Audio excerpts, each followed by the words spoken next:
అంటే సృష్టి బాగా నడవాలి అంటే కుటుంబ సంబంధాలు బాగుండాలి.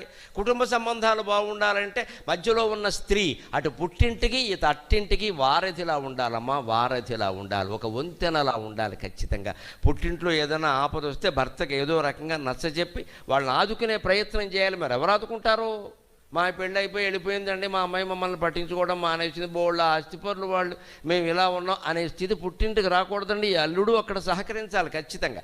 అలాగే ఇక్కడ అత్తారింట్లో ఏదైనా ఇబ్బంది ఉంటే పుట్టింటికి వెళ్ళి, నాన్న నీకేం లోటు లేదు కదా, మేము మాత్రం ఇలా ఉన్నాం, మా ఆయనకి బాధ్యతలు ఎక్కువ, ఏం కాస్త నువ్వు ఆదుకోకూడదా అని చెప్పగలగాలమ్మా.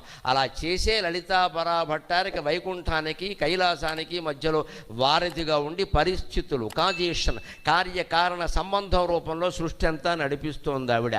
సరిగ్గా సృష్టికి మూలం 3 dimensions, space, time and causation. Hindu మతంలో ముగ్గురే ప్రధాన దేవతలు, శివుడు, పార్వతి, విష్ణువు.